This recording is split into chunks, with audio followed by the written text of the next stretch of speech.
ပြီးခဲ့တဲ့အပိုင်းမှာတော့ဂျက်တိုအဖွဲ့ဟာဆိုရင်ခရူကာလွတ်လိုက်တဲ့ဇင်းထော့ဆိုတဲ့ဂျိုပေါ်ရောက်နေကြပြီး trainer ဆရာကြီး Saber Van နဲ့တွေ့နေကြပါတယ်။ဒါပေမဲ့ဆရာကြီးကသူတို့ထင်မထားလောက်အောင်ကြမ်းတမ်းလွန်းနေရကြောင်းတစ်ဖွဲ့လုံးလဲလေ့ကျင့်နေကြတာလားတိတ်ပွဲဝင်နေကြတာလားဆိုတာကိုမသိကွဲပဲဖြစ်နေကြပါတယ်။ဒီပိုင်းရဲ့အစမှာတော့သူတို့ကိုတိုက်ခိုက်ဖို့လုပ်နေတဲ့ကနန်းကောင်ကြီးကတကယ်တော့ဆရာကြီးဘက်ဖြစ်နေခဲ့ပါတယ်။တစ်ဖွဲ့လုံးကိုလေသူတို့တွေ့ဖူးခဲ့တဲ့ Ranger တွေထဲမှာတောက်တုံးမကြဆုံးအဖွဲ့လို့အပြောခံနေရပြီးငါးကောင်သားကလည်းခေါင်းမဖော်နိုင်အောင်အဆူခံနေရပါတယ်။ဆရာကြီးဘက်ကတစ်ဖွဲ့လုံးအပြစ်ပေးတဲ့အနေနဲ့ကိုတီအနေနဲ့ရောပြီးတော့ကြိတ်နေခဲ့တာကြောင့်တစ်ဖွဲ့လုံးလဲသူတို့ကိုသူတို့စဉ်းစားစရာတွေဖြစ်လာကြပါတယ်။ငါးယောက်တာမတဲ့အတူတူနေကြတာချင်းတူနေကြတာကြောင့်ဆရာကြီးဘက်က Ranger တွေဆိုတဲ့ Jet တို့အစားသူချက်တယ်လို့ပြောလာပြီးသူတို့ Mofa တွေကိုလည်းတင်သွားပါတယ်။ကဘာပေါ်မှာတော့ခက်ဆီဝတ်စုံနဲ့ကောင်းစားနေကြတဲ့ငမန်းနီနောင်နှကောင်ကအခုဆိုရင်ဘယ်ခွေးမှလူမထင်တော့ပဲရိုးရိုးတသားပဲရွှေလိုက်ခိုးလိုက်ဓမြလိုက်တိုက်လိုက်လုပ်နေပါတယ်။အဲ့ကိစ္စနဲ့ပတ်သက်ပြီး Cass ကလည်းသူ့ကိုယ်သူအပြစ်တင်နေခဲ့ပေမဲ့ Kruger ကတော့သူ့ချစ်ကိုဘာမှအပြစ်တင်စရာမလိုအဖြေဦးတာထပ်ပြီးရှာဖို့နှိမ့်တိုက်ပြီးနေပ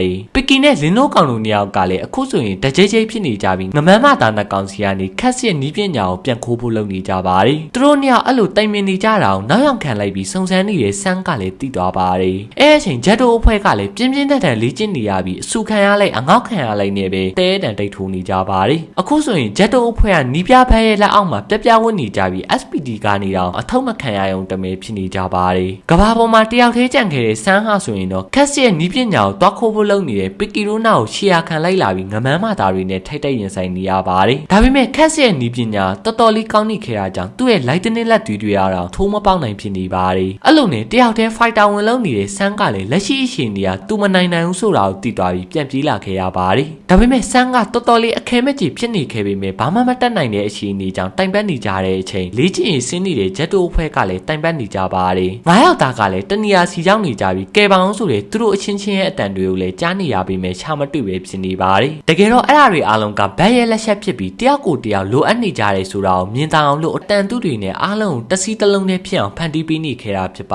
ါတယ်။တကယ်လဲဂျက်တိုအဖွဲ့ကအခုချိန်မှာဆိုရင်တော့ရန်ဖြစ်ဖို့ဆိုတာထက်သူတို့တွေအတူတူရှိနေရတာကိုပဲကျေးဇူးတင်မိလာကြပြီးနောက်ထပ်ဆန်းတက်မှုတွေရောအတူတူရင်ဆိုင်ကြပါတယ်။သူတို့လောက်ခဲ့မိရာတွေအတွက်လည်းသူတို့ကိုသူတို့တောင်းမဲ့နေကြရင်တိုက်ပွဲလေကောင်မှာ9ယောက်စလုံးကနောင်တတွေနဲ့ပဲစီးလုံးလာကြပါတယ်။အဲ့အချိန်ကဘာပေါ်မှာတော့ငမန်းမတာနာကောင်ကဝိယုံလေးရထားတာကိုစူပါမန်ဖြစ်လာတယ်လို့ထင်နေကြပြီးတမျိုးလုံးအပိုင်တိုင်းဖို့လုပ်နေပါတယ်။မြို့ထဲမှာ Ranger ဆိုလို့2ယောက်တည်းကြံ့ခဲ့တဲ့ Kruger နဲ့ Sun တို့2ယောက်ကလည်း Ranger တွေအဖြစ်ပြောင်းလိုက်ကြပြီးအဲ့နှကောင်တိုက်ခိုက်ကြပါတယ်။ဒါပေမဲ့အားလုံးထက်ထူးခြားတဲ့ Special Ranger နှကောင်ကခက်ရဲ့နီးပညာကိုအသုံးချနေတဲ့ငမန်းနှကောင်ကိုမနိုင်ပဲဖြစ်နေကြပြီး Special ကနေ3မြောက်ကျဲတွေဖြစ်နေကြပါတယ်။နောက်ဆုံးမှာတော့သူတို့2ယောက်ကပဲအဖမ်းခံလိုက်ရပြီးကဘာပေါ်မှာကဲမဲတူမရှိဖြစ်နေကြတဲ့အချိန်ဂျက်တိုအဖွဲ့ကလည်းဘက်ရဲ့လေကျင်းမှုကနေအောင်မြင်သွားကြပါတယ်။ဒီလေကျင်းမှုမှာသူတို့အဖွဲ့ကတယောက်ကိုတယောက်ကိုလည်းနားလဲသွားကြပြီးတင်းဝေါဆိုတာကိုလည်းကောင်းကောင်းကြီးသိလိုက်ရတာကြောင့်ဂျက်တိုအဖွဲ့ကအိမ်ပြန်နိုင်သွားကြပါတယ်။အချိန်တင်းဆိုသူလို Cass ကလည်းသူ့ရဲ့အခိုးခံလိုက်ရတဲ့ Swatch ကိုနောက်တစ်ခုပြန်ထွင်လို့ပြီးသွားတဲ့အချိန်မှာတော့တင်းတန်းဆင်းလာတဲ့ဂျက်တိုအဖွဲ့ကလည်း Kruger စီကိုရောက်လာပါတယ်။ပုံမှန်အတိုင်းရောက်လာကြတာတော့မဟုတ်ပဲ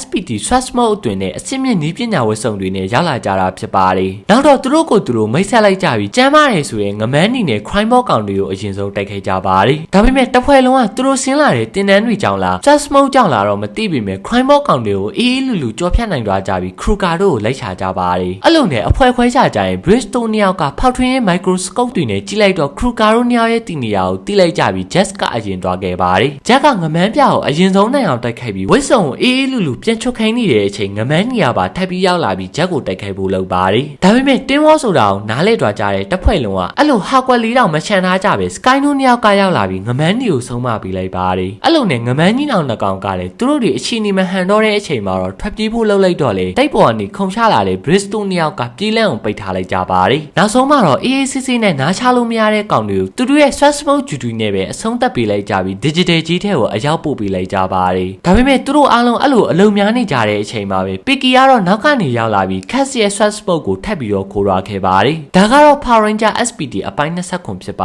တယ်။